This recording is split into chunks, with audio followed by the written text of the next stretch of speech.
Welcome to Let's Get Metaphysical, the show that stretches you beyond your five senses. When you are looking for your next step on the path into the unseen, we've got you covered. Join epic adventure seekers and level up your game with your host, reality magician Bierman.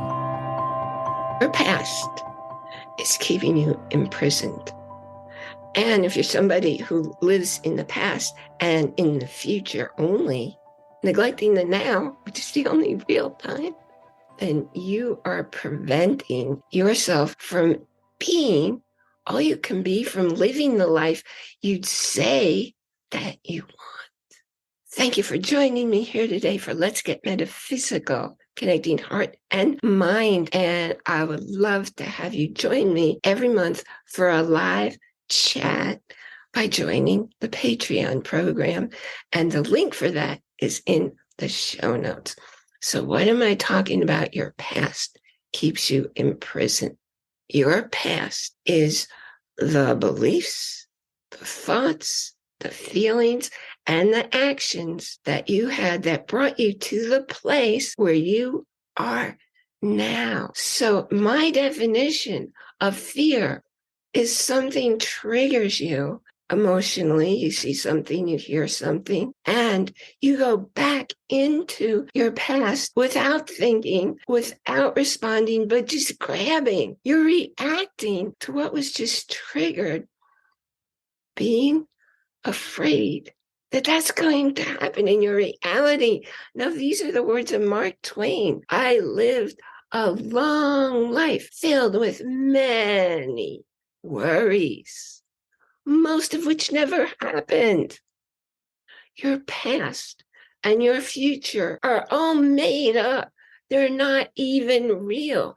They never were real. How do I say that? Because when you go back in your past and you look at any event, you're not looking at the event. You're looking at your interpretation of the event. Your interpretation is what you're making up. Do you know that eyewitness testimony no longer carries the power and reliability it used to? Because if you have 100 people experience, witness an event, you're going to get 100 different versions. One for each person who's a so-called eyewitness has their own version, their own interpretation of what happened. People say they're afraid of change. Me, I've always been afraid of staying the same, because that's staying stuck, because that's staying in the prison of your past interpretations.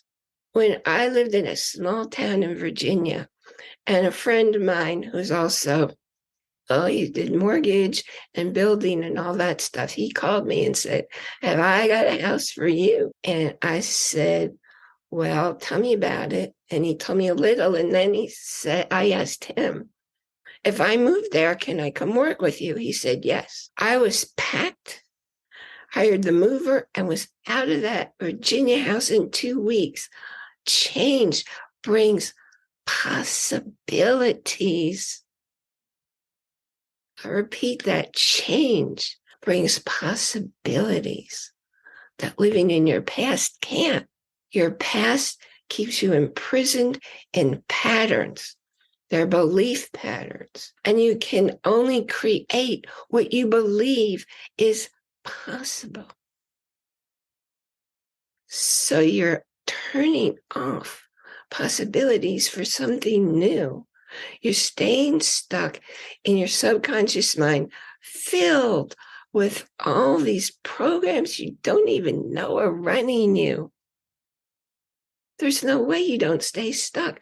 Your life in this very moment reflects all the thoughts that led to the feelings, that led to the actions, or your lack of taking the actions that brought you to the place and the reality you're living in this moment.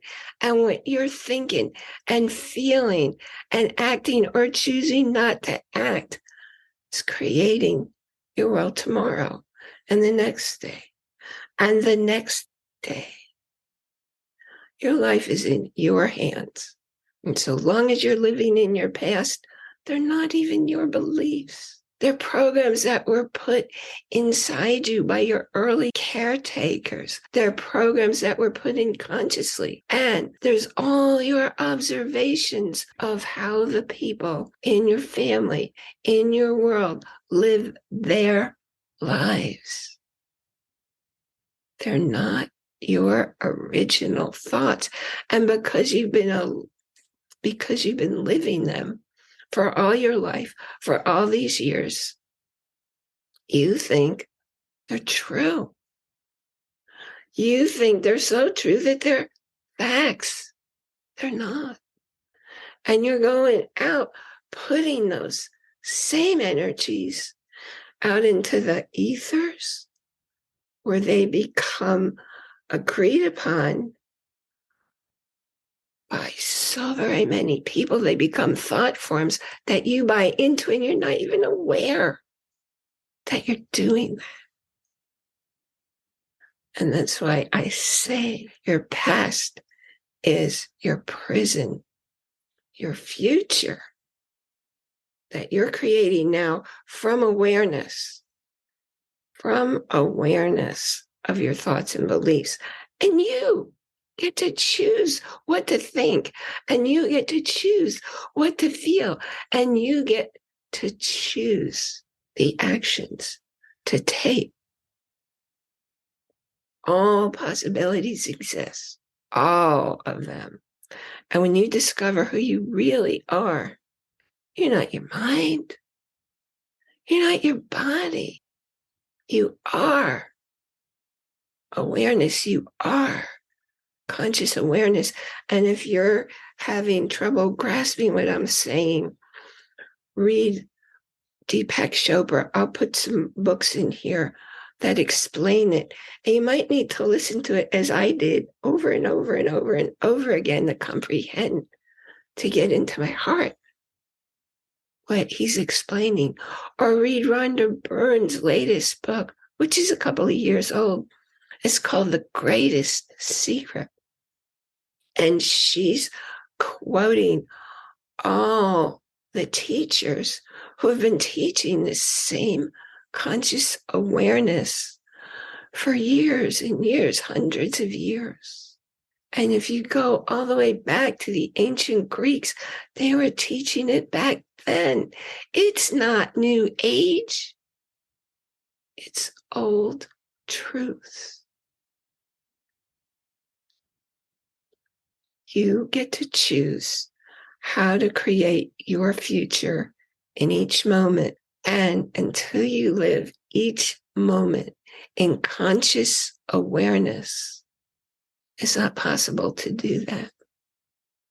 And by the way, on that end, speaking about how your early caretakers are putting all these programs into your belief system, please, parents, be aware. The prefrontal lobe, up here where thinking and reasoning occurs, it's not fully developed until one passes through adolescence around the age of 25. So if you're telling your kid, how would you feel if somebody did that to you, or go to your room and think about what you did? They can't. And that's why they don't. And if they go to their room without understanding, they're not thinking about what they did or didn't do, because they can't, not because they don't want to. And remember to always come from your heart, not your mind or your brain, because up here doesn't connect to the universal knowing. You can't manifest with your thoughts. You manifest with the feelings coming from your heart. Remember, for every 5 messages going heart to brain, only 2 go brain to heart. Live in the present moment, because it's all you have. Your present moment is where you're creating your future. And the people in your world, especially your children, are imitating. You are their role models, and you will always be their role models until this part of their brain has developed. I thank you. Thank you for joining me here today.